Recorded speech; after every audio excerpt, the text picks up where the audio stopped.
ਵਾਹਿਗੁਰੂ ਜੀ ਕਾ ਖਾਲਸਾ ਵਾਹਿਗੁਰੂ ਜੀ ਕੀ ਫਤਿਹ। TV84 ਦੇ ਸਾਰੇ ਦਰਸ਼ਕ ਤੇ ਸਰੋਤੇ ਜਿਹੜੇ ਦੁਨੀਆ ਭਰ ਦੇ ਵਿੱਚੋਂ ਸਾਡੇ ਨਾਲ ਜੁੜੇ ਹੋਏ ਆ, ਉਹਨਾਂ ਸਾਰਿਆਂ ਦਾ ਮੈਂ ਅਮਰਵੀਰ ਸਿੰਘ ਅੱਜ ਇਸ ਪ੍ਰੋਗਰਾਮ ਦੇ ਵਿੱਚ ਤਹਿ ਦਿਲੋਂ ਸਵਾਗਤ ਕਰਦਾ।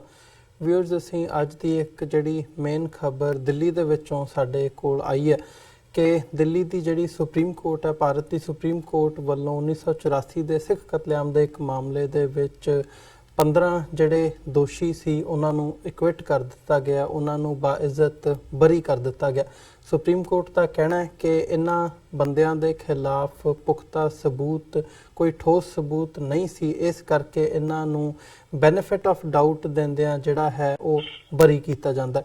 ਇਹ ਗੱਲ ਕਾਬਿਲੇ ਗੌਰ ਹੈ ਕਿ ਜੇ ਅਸੀਂ ਪਿਛੋਕੜ ਦੇ ਵਿੱਚ ਦੇਖਦੇ ਹਾਂ ਤਾਂ ਭਾਵੇਂ ਉਹ ਹਾਈ ਕੋਰਟ ਹੋਵੇ ਜਾਂ ਲੋਕਲ ਜਿਹੜੀਆਂ ਕੋਰਟਸ ਨੇ, ਉਹਨਾਂ ਵੱਲੋਂ ਜਿਹੜਾ ਫੈਸਲਾ ਸੀ ਉਹ ਉਹਨਾਂ ਨੂੰ ਦੋਸ਼ੀ ਪਾਇਆ ਗਿਆ ਸੀ ਇਸ ਸਾਰੇ ਮਾਮਲੇ ਦੇ ਵਿੱਚ, ਤੇ ਹੁਣ ਸੁਪਰੀਮ ਕੋਰਟ ਦੇ ਵਿੱਚ ਜਾ ਕੇ ਜਿਹੜਾ ਹੈ ਉਹਨਾਂ ਨੂੰ ਬਰੀ ਕਰ ਦਿੱਤਾ ਗਿਆ। ਸਿੱਖਾਂ ਦੇ ਲਈ ਬੜੀ ਹੀ ਇਹ ਇੱਕ ਨਿਰਾਸ਼ਾ ਵਾਲੀ ਗੱਲ ਹੈ। ਇਹ ਮਾਮਲਾ ਜਿਹੜਾ ਹੈ ਤ੍ਰਿਲੋਕਪੁਰੀ ਦਾ ਹੈ, ਜਿੱਥੇ ਦਰਜਨਾਂ ਦੀ ਤਾਦਾਦ ਦੇ ਵਿੱਚ ਸਿੱਖਾਂ ਦਾ ਕਤਲ ਕੀਤਾ ਗਿਆ ਸੀ, ਮੌਤ ਦੇ ਘਾਟ ਉਤਾਰ ਦਿੱਤਾ ਗਿਆ ਸੀ 1984 ਨਵੰਬਰ ਦੇ ਵਿੱਚ। ਤੇ ਅੱਜ ਸੁਪਰੀਮ ਕੋਰਟ ਵੱਲੋਂ ਇਹ ਫੈਸਲਾ ਆਉਣਾ ਕਿਤੇ ਨਾ ਕਿਤੇ ਸਿੱਖਾਂ ਨੂੰ ਇਹ ਯਾਦ ਕਰਵਾਉਂਦਾ ਹੈ ਕਿ ਇਨਸਾਫ ਇੰਡੀਅਨ ਜਸਟਿਸ ਸਿਸਟਮ ਦੇ ਵਿੱਚੋਂ ਸਿੱਖਾਂ ਲਈ ਨਹੀਂ ਨਿਕਲ ਸਕਦਾ। ਉੱਥੇ ਹੀ ਅੱਜ ਇੱਕ ਦੂਜਾ ਇਸ਼ੂ ਜਿਹੜਾ ਅਸੀਂ ਇਸ ਵਿਚਾਰ ਚਰਚਾ ਦੇ ਅਧੀਨ ਲਿਆਵਾਂਗੇ, ਉਹ ਭਾਰਤ ਦੇ ਵਿੱਚ ਜਿਹੜਾ ਇਲੈਕਸ਼ਨ ਦਾ ਮਾਹੌਲ ਹੈ ਉਸ ਬਾਬਤ ਅਸੀਂ ਗੱਲਬਾਤ ਕਰਾਂਗੇ। ਇਸ ਸਾਰੀ ਵਿਚਾਰ ਚਰਚਾ ਦੇ ਲਈ ਅੱਜ ਸਾਡੇ ਨਾਲ ਦਿੱਲੀ ਤੋਂ ਉੱਘੇ ਪੱਤਰਕਾਰ ਸਰਦਾਰ ਗੁਰਚਰਨ ਸਿੰਘ ਬੱਬਰ ਸਾਡੇ ਨਾਲ ਫੋਨ ਲਾਈਨ ਤੇ ਬਣੇ ਨੇ। ਆਓ ਉਹਨਾਂ ਨਾਲ ਮਿਲ ਕੇ ਅੱਜ ਦੀ ਵਿਚਾਰ ਚਰਚਾ ਦੀ ਸ਼ੁਰੂਆਤ ਕਰਦੇ ਹਾਂ। ਬੱਬਰ ਸਾਹਿਬ, ਤੁਹਾਡਾ ਸਵਾਗਤ ਹੈ ਜੀ। ਵਾਹਿਗੁਰੂ ਜੀ ਕਾ ਖਾਲਸਾ ਵਾਹਿਗੁਰੂ ਜੀ ਕੀ ਫਤਿਹ ਜੀ। ਵਾਹਿਗੁਰੂ ਜੀ ਕਾ ਖਾਲਸਾ ਵਾਹਿਗੁਰੂ ਜੀ ਕੀ ਫਤਿਹ। ਬੱਬਰ ਸਾਹਿਬ, ਕਿਵੇਂ ਦੇਖਦੇ ਹੋ ਤੁਸੀਂ ਜਿਹੜਾ ਇਹ ਫੈਸਲਾ ਸੁਪਰੀਮ ਕੋਰਟ ਦਾ ਆਇਆ? ਪਹਿਲੀਆਂ ਅਦਾਲਤਾਂ ਵੱਲੋਂ ਫੈਸਲਾ ਕੁਝ ਹੋਰ ਦੱਸਿਆ ਗਿਆ ਸੀ ਤੇ ਸੁਪਰੀਮ ਕੋਰਟ ਵੱਲੋਂ ਬੈਨੀਫਿਟ ਆਫ ਡਾਊਟ ਦਿੰਦਿਆਂ ਸਬੂਤਾਂ ਦੀ ਘਾਟ ਕਾਰਨ ਉਹ 15 ਜਿਹੜੇ ਦੋਸ਼ੀ ਹੈ, ਉਹ ਜਿਹੜੇ 15 ਕਿਲਰਸ ਨੇ ਸਿੱਖਾਂ ਦੇ, ਉਹਨਾਂ ਨੂੰ ਬਾਇਜ਼ਤ ਬਰੀ ਕਰ ਦਿੱਤਾ ਗਿਆ। ਅਮਰਵੀਰ ਜੀ, ਅਸੀਂ ਜਿਹੜੀ ਗੱਲ ਹੈ ਨਾ ਉਹ ਚੰਗੀ ਤਰ੍ਹਾਂ ਸਮਝਾਂਗੇ ਤਾਂ ਗੱਲ ਆਏਗੀ ਸਾਫ਼ ਜੀ। ਗੱਲ ਇਸ ਤਰ੍ਹਾਂ ਹੈ ਕਿ ਇਹ ਜਿਹੜੇ ਕੇਸ ਨੇ, ਪਹਿਲਾਂ ਤੇ ਅਸੀਂ ਸਮਝ ਲਿਆ ਕੇਸ ਕਿਹੜੇ ਨੇ। ਆਹ ਕੇਸ ਜਿਹੜੇ ਸੀਗੇ ਇਹ ਜੈਨ ਬਨਰਜੀ ਕਮੇਟੀ ਨੇ ਰਿਕਮੈਂਡ ਕੀਤਾ ਸੀ ਐਫੀਡੇਵਿਟ। ਸੁਣੋ, ਇਹ ਕੇਸ ਨੇ ਸਟੇਟ ਵਰਸਸ ਇਹ ਇੰਟੈਲੀਜੈਂਸ ਏਜੰਸੀਆਂ ਨੇ ਸਿੱਖਾਂ ਨੂੰ ਚੁੱਪ ਕਰਾਉਣ ਲਈ, ਸਿੱਖਾਂ ਨੂੰ ਠੰਡਾ ਕਰਨ ਲਈ 35 ਸਾਲ ਤੋਂ ਇਹ ਗੇਮ ਸ਼ੁਰੂ ਕੀਤੀ ਸੀਗੀ। ਆ ਚੱਲੀਏ ਛੋਟੀਆਂ ਅਦਾਲਤਾਂ ਤੋਂ, ਪਹਿਲੇ ਚੱਲੀ ਕਮਿਸ਼ਨ, ਕਮੇਟੀਆਂ ਨੇ ਰਿਕਮੈਂਡ ਕੀਤਾ, ਰਿਕਮੈਂਡ ਕਰਕੇ ਮੁਕੱਦਮਾ ਜਿਹੜਾ ਹੈ ਉਹ CBI ਨੂੰ ਦੇ ਦਿੱਤਾ ਤੇ ਇੱਕ ਤਰਫ CBI ਵਾਲੇ ਔਰ ਇੱਕ ਤਰਫ ਮੁਲਜ਼ਮ ਖੜੇ ਹੋ ਗਏ। ਸਾਡਾ ਸਿੱਖਾਂ ਦਾ ਕੋਈ ਰੋਲ ਨਹੀਂ ਹੈ, ਇਹ ਸਰਕਾਰ ਦੀ ਸਾਜ਼ਿਸ਼ ਹੈ, ਇਹ ਫਿਕਸ ਮੈਚ ਹੈ, ਫਿਕਸ ਮੈਚ। ਇੱਕ ਤਰਫ ਸਰਕਾਰੀ ਵਕੀਲ ਖੜਾ ਹੁੰਦਾ ਹੈ, ਇੱਕ ਤਰਫ ਮੁਲਜ਼ਮ ਦਾ ਖੜਾ ਹੁੰਦਾ ਹੈ। ਸਿੱਖਾਂ ਦਾ ਕੋਈ ਰੋਲ ਨਹੀਂ, ਨਾ ਕਿਸੇ ਸ਼੍ਰੋਮਣੀ ਕਮੇਟੀ ਦਾ, ਨਾ ਦਿੱਲੀ ਕਮੇਟੀ ਦਾ, ਨਾ ਤੁਹਾਡੇ ਕਿਸੇ ਨਾਮੀ ਵਕੀਲ ਦਾ।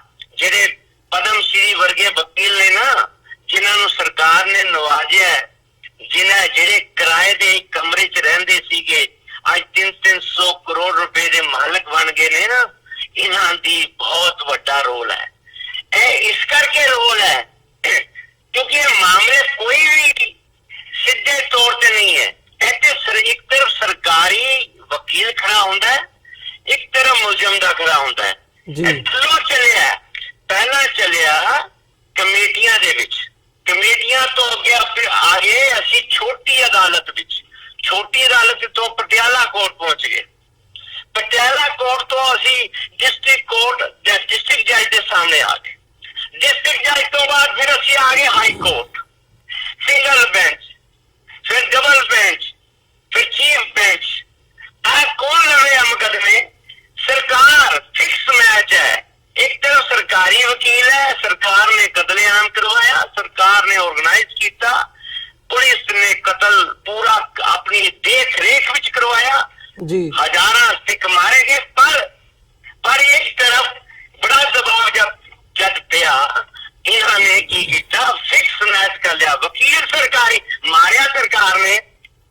ਸਾਡੇ ਵੱਲੋਂ ਵਕੀਲ ਸਰਕਾਰੀ ਹੈ ਜੀ, ਮੁਲਜ਼ਮ ਦਾ ਦੂਸਰੀ ਤਰਫ ਵਕੀਲ ਹੈ। ਸਿੱਖਾਂ ਦਾ ਤਾਂ ਕੋਈ ਰੋਲ ਹੀ ਨਹੀਂ, ਨਾ ਗੁਰਦੁਆਰਾ ਕਮੇਟੀ ਦਾ, ਨਾ ਸ਼੍ਰੋਮਣੀ ਕਮੇਟੀ ਦਾ, ਕਿਸੇ ਦਾ ਕੋਈ ਰੋਲ ਨਹੀਂ। ਉਹਨਾਂ ਨੇ ਬੜੇ ਤਰੀਕੇ ਨਾਲ ਕੀ ਕੀਤਾ, ਸਿੱਖਾਂ ਨੂੰ ਠੰਡਾ ਕਰਨ ਵਾਸਤੇ 35 ਸਾਲ ਸਿੱਖਾਂ ਦੇ ਬੇਕਾਰ ਕਰ ਦਿੱਤੇ, ਜ਼ਾਇਆ ਕਰ ਦਿੱਤੇ।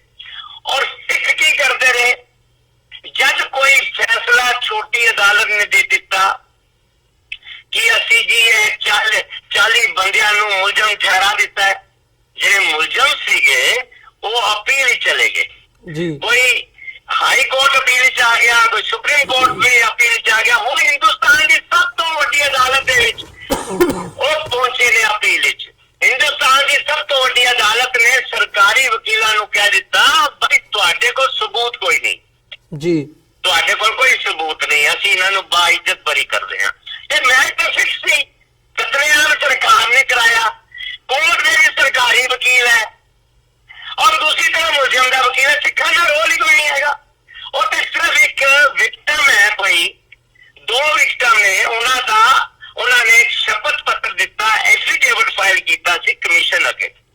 ਉਸ ਵਿਕਟਮ ਦਾ ਸਿਰਫ ਇਤਨਾ ਰੋਲ ਸੀ, ਉਹਨੇ ਇੱਕ ਬਿਆਨ ਦਿੱਤਾ ਹੈ ਕਿ ਹਾਂਜੀ ਇਹਨਾਂ ਨੇ ਮਾਰਿਆ ਹੈ। ਜੀ, ਵਕੀਲ ਕੌਣ ਹੈ? ਵਕੀਲ ਸਰਕਾਰੀ ਹੈ ਭਰਾਵਾ, ਸਰਕਾਰੀ ਵਕੀਲ, ਤੇ ਸਰਕਾਰ ਨੇ ਮਾਰਿਆ ਹੈ।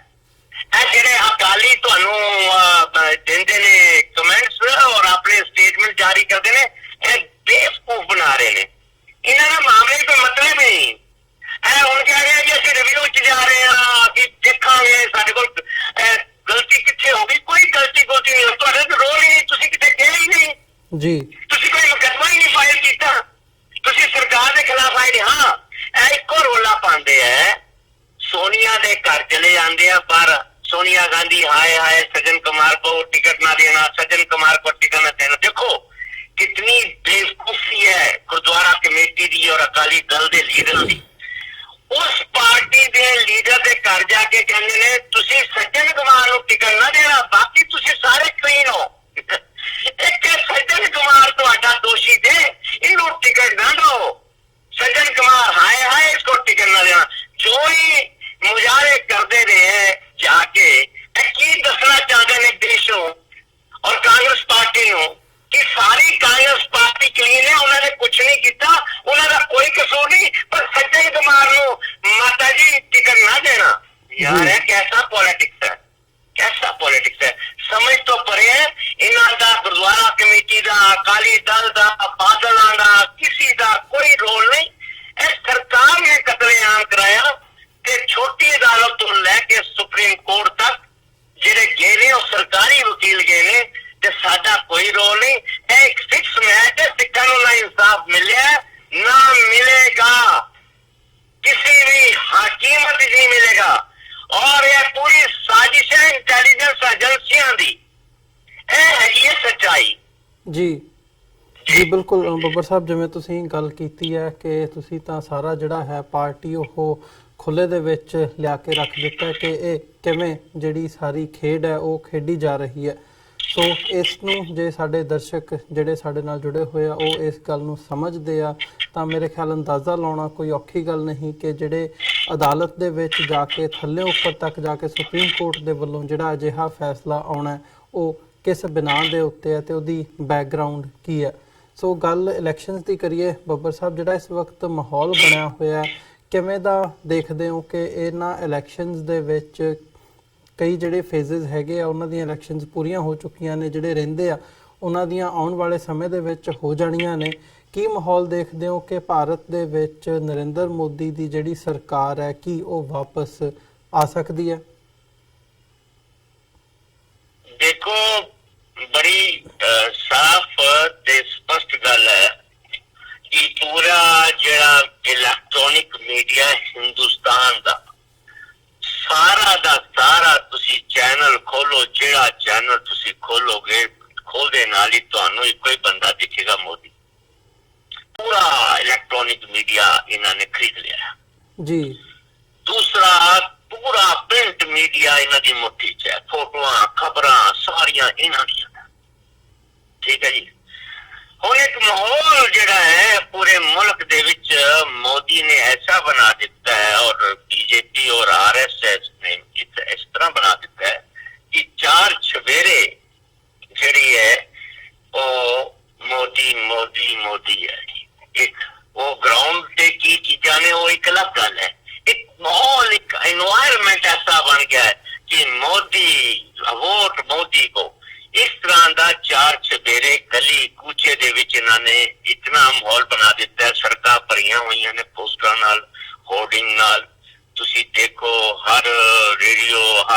सोशल मीडिया ते इन्हां दे पूरे मुल्क दे विच सोशल मीडिया ते इन्हां दे बंदे काम कर रहे हैं ते इस करके जेड़ा चुनाव है वो एक चुनाव नहीं हो रहा। ते जे मैं एज ए सिख देखा, एज ए माइनॉरिटी कम्युनिटी देखा, मैं देखा मैं जर्नलिस्ट हाँ, मैं सिख हाँ और मेरी नजर होर तरह दी है मोदी ਨੂੰ ਦੇਖਣ ਦੀ, ਆਰਐਸਐਸ ਨੂੰ ਦੇਖਣ ਦੀ, ਬੀਜੇਪੀ ਨੂੰ ਦੇਖਣ ਦੀ, ਕਿਉਂਕਿ ਮੇਰੀ ਕੌਮ ਦਾ ਰੋਲ ਕੋਈ ਨਹੀਂ ਹੈਗਾ ਇਸ ਇਲੈਕਸ਼ਨ ਦੇ ਵਿੱਚ। ਪੰਜਾਬ ਤੋਂ ਬਾਹਰ ਮੇਰੀ ਕੌਮ ਜਿਹੜੀ ਹੈ ਉਹ ਸਿਰਫ ਤਮਾਸ਼ਾ ਦੇਖ ਰਹੀ ਹੈ ਇਲੈਕਸ਼ਨ ਦਾ। ਸਾਡਾ ਜਿਹੜਾ ਸਿੱਖਾਂ ਦਾ ਔਰ ਮੈਂ ਹੁਣ ਮੁਸਲਮਾਨਾਂ ਔਰ ਈਸਾਈ ਭਰਾਵਾਂ ਦੇ ਬਾਰੇ ਵੀ ਦੇਖਿਆ। ਤੁਸੀਂ ਦੇਖੋ ਦਿੱਲੀ ਦੇ ਵਿੱਚ 40 ਲੱਖ ਮੁਸਲਮਾਨ ਹੈ ਔਰ 8 ਲੱਖ ईसाई ने और 10 लाख ਦੇ ਕਰੀਬ ਸਿੱਖ ਸਾਡਾ ਭਾਈਚਾਰਾ ਜੀ। ਇਹ ਪੂਰੀਆਂ ਤਿੰਨ ਕੌਮਾਂ ਮੁਸਲਮਾਨ, ਸਿੱਖ ਤੇ ਈਸਾਈ ਘਰ ਬੈਠੇ ਹੋਏ ਆ। ਇਹਨਾਂ ਦਾ ਕੋਈ ਰੋਲ ਨਹੀਂ ਹੈ। ਇਹਨਾਂ ਦਾ ਕੰਮ ਹੈ ਸਿਰਫ ਅਖਬਾਰਾਂ ਤਮਾਸ਼ਾ ਦੇਖੋ ਇਲੈਕਸ਼ਨ ਚ ਕੀ ਹੋ ਰਿਹਾ ਹੈ। ਹਿੰਦੂ ਦਾ ਇਲੈਕਸ਼ਨ ਹੋ ਰਿਹਾ। ਦੇਖੋ ਕਿਸ ਤਰ੍ਹਾਂ ਸਿੱਖਾਂ ਨੇ ਤੇ ਮੁਸਲਮਾਨਾਂ ਦਾ ਹੁਣ ਇੱਕੋ ਹੀ ਕੰਮ ਆ। इस इलेक्शन का तमाशा देखो, टीवी देखो, अखबार पढ़ो ते वोटा पा के घर आके बैठ जाओ। मुसलमानों का, सिखों का ते ईसाइयों का काम है जी इस हिंदुस्तान दे विच। बाकी मैं अज भी एक आर्टिकल लिखा है, उहदे च मैं क्या है कि सारिया पार्टियां दे ਜਿਹੜੇ ਹੈਡ ਨੇ, ਲੀਡਰ ਨੇ, ਉਹ ਸਾਰੀਆਂ ਪਾਰਟੀਆਂ ਦੇ ਹਿੰਦੂ ਨੇ ਜੀ। ਹਿੰਦੁਸਤਾਨ ਦੇ ਵਿੱਚ ਮੈਕਸਿਮਮ ਹਿੰਦੂ ਪਾਰਟੀਆਂ ਨੇ, ਹਿੰਦੂ ਹੀ ਉਮੀਦਵਾਰ ਨੇ। ਫਿਰ ਦਿੱਲੀ ਦੇ ਵਿੱਚ ਚਾਹੇ ਕਾਂਗਰਸ ਪਾਰਟੀ ਜਿੱਤੇ, ਚਾਹੇ ਬੀਜੇਪੀ ਜਿੱਤੇ, ਚਾਹੇ ਆਪ ਪਾਰਟੀ ਜਿੱਤੇ, जीतेगा तो फिर हिंदू ही जी, फिर हिंदू ही जीतेगा। रामलाल जीते, श्यामलाल जीते, वर्मा जीते, चोपड़ा जीते, वर्मा मिश्रा जीते, चौधरी जीते, जीतेगा भाई, जीतेगा तो हिंदू ही।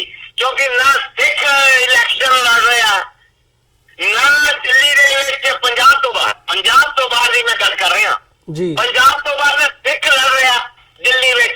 ना तुसी देखो मुसलमान ਨੂੰ टिकट किसी ने ਦਿੱਤੀ ਆ, ना किसी ईसाई ਨੂੰ टिकट ਦਿੱਤੀ है। सारिया पार्टियां ने, आम आदमी पार्टी ने भी टिकट नहीं ਦਿੱਤੀ किसी एक सिख ਨੂੰ, किसी मुसलमान ਨੂੰ, किसी ईसाई ਭਰਾ ਨੂੰ टिकट ही नहीं ਦਿੱਤੀ। जब ਆਪਾਂ लड़ना ही नहीं इलेक्शन ਤੇ ਆਪਾਂ ਜਿੱਤਾਂਗੇ ਕਿੱਥੋਂ? ਜੇ ਆਪਾਂ ਜਿੱਤਾਂਗੇ ਹੀ ਨਹੀਂ ਤੇ ਆਪਾਂ ਰੂਲਰ ਕਿੱਥੇ ਆ? ਸਾਡੀ ਤੇ ਮਾਈਨੋਰਿਟੀ ਕਮਿਊਨਿਟੀ ਨੂੰ ਤੇ ਪੂਰੀ ਤਰ੍ਹਾਂ ਇਹਨਾਂ ਨੇ ਚੁੱਕ ਕੇ ਬਾਹਰ ਕੱਢ ਦਿੱਤਾ ਜੀ। ਇਲੈਕਸ਼ਨ ਜਿਹੜਾ ਹੋ ਰਿਹਾ ਨਾ ਦੇਸ਼ ਦੇ ਵਿੱਚ, ਜ਼ਿਆਦਾ ਜਿਹੜੀ ਚੀਜ਼ ਦੇਖਣ ਨੂੰ ਮਿਲ ਰਹੀ ਹੈ, ਹਿੰਦੂ ਇਲੈਕਸ਼ਨ ਲੜ ਰਿਹਾ।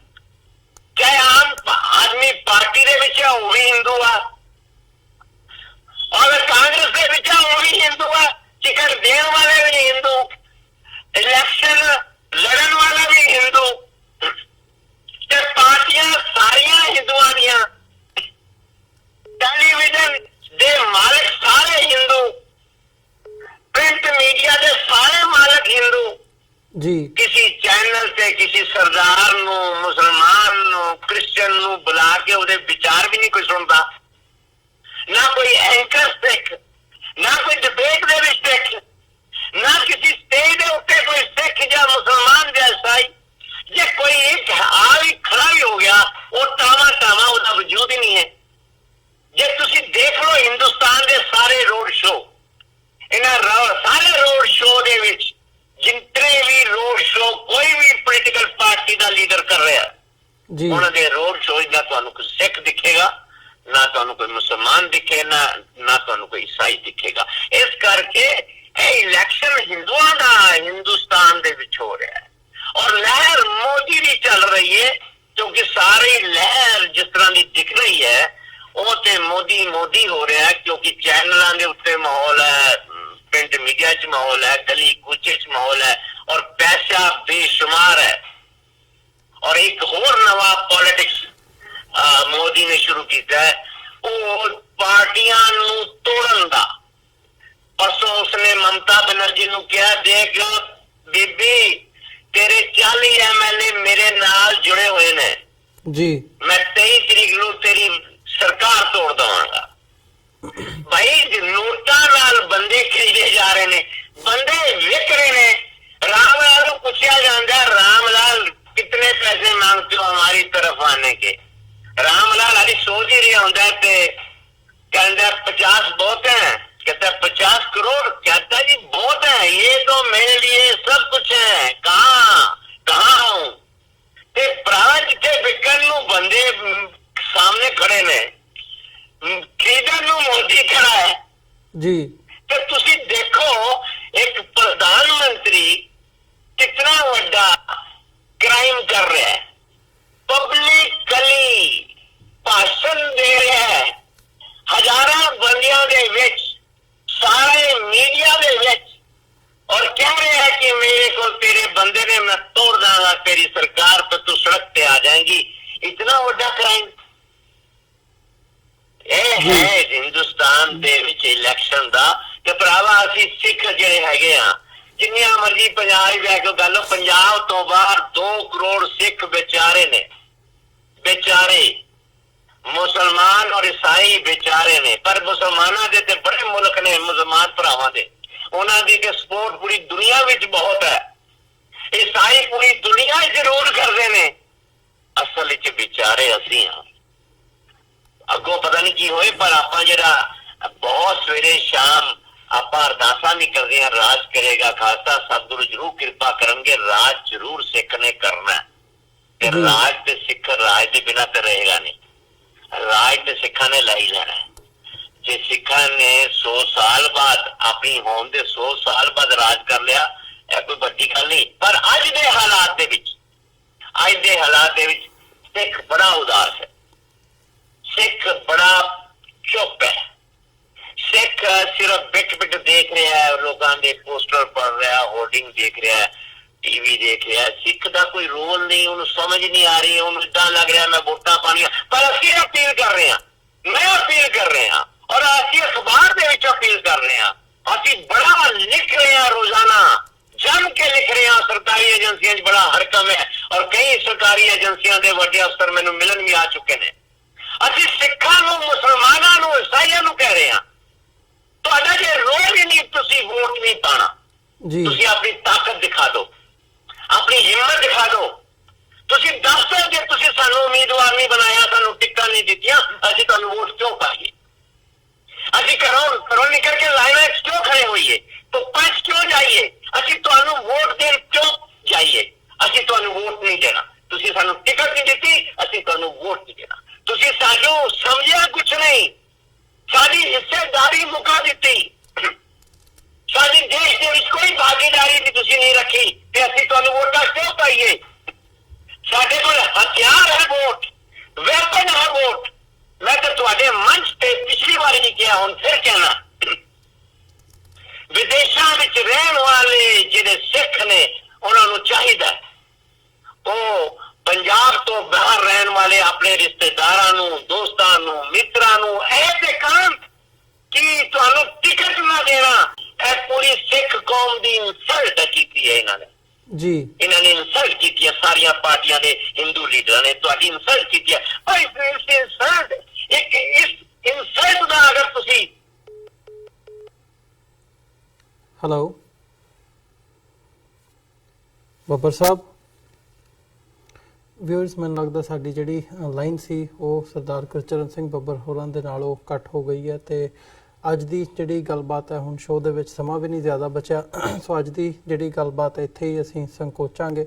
ਦੁਬਾਰਾ ਫਿਰ ਕੱਲ੍ਹ ਨੂੰ ਤੁਹਾਡੇ ਨਾਲ ਕੁਝ ਨਵੇਂ ਇਸ਼ੂਜ਼ ਦੇ ਨਾਲ ਤੁਹਾਡੀ ਕਚਹਿਰੀ ਦੇ ਵਿੱਚ ਹਾਜ਼ਰ ਹੋਵਾਂਗੇ। ਤਦ ਤੱਕ ਲਈ ਸਾਨੂੰ ਇਜਾਜ਼ਤ ਦਿਓ। ਜਾਂਦੇ ਮੈਂ ਤੁਹਾਡੇ ਚਰਨਾਂ ਦੇ ਵਿੱਚ ਬੇਨਤੀ ਕਰਨਾ ਚਾਹੂੰਗਾ ਕਿ ਇਸ ਪਲੇਟਫਾਰਮ ਨੂੰ ਅੱਗੇ ਵਧਾਉਣ ਦੇ ਲਈ ਸਾਨੂੰ ਤੁਹਾਡੀ ਸਹਾਇਤਾ ਦੀ ਲੋੜ ਹੈ।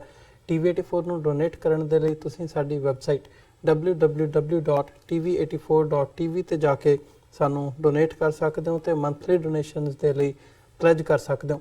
ਜੇ ਚੈੱਕ ਰਾਹੀਂ ਡੋਨੇਸ਼ਨਸ ਭੇਜਣੀਆਂ ਚਾਹੁੰਦੇ ਹੋ ਤਾਂ TV84 ਦੇ ਨਾਂ ਦਾ ਚੈੱਕ ਬਣਾ ਕੇ ਤੁਸੀਂ ਸਾਨੂੰ ਸਾਡੇ ਐਡਰੈਸ ਤੇ ਮੇਲ ਕਰ ਸਕਦੇ ਹੋ।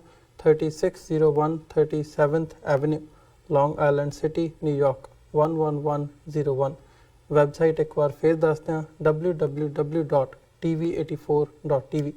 ਇਸੇ ਦੇ ਨਾਲ ਵਿਊਅਰਸ ਅੱਜ ਦੇ ਪ੍ਰੋਗਰਾਮ ਦੇ ਵਿੱਚ ਤੁਹਾਡੇ ਕੋਲੋਂ ਇੱਥੇ ਇਜਾਜ਼ਤ ਚਾਹਾਂਗੇ। ਦੁਬਾਰਾ ਫੇਰ ਕੱਲ ਨੂੰ ਤੁਹਾਡੇ ਨਾਲ ਮੁਲਾਕਾਤ ਹੋਵੇਗੀ। ਤਦ ਤੱਕ ਲਈ ਇਜਾਜ਼ਤ ਦਿਓ ਜੀ। ਵਾਹਿਗੁਰੂ ਜੀ ਕਾ ਖਾਲਸਾ, ਵਾਹਿਗੁਰੂ ਜੀ ਕੀ ਫਤਿਹ।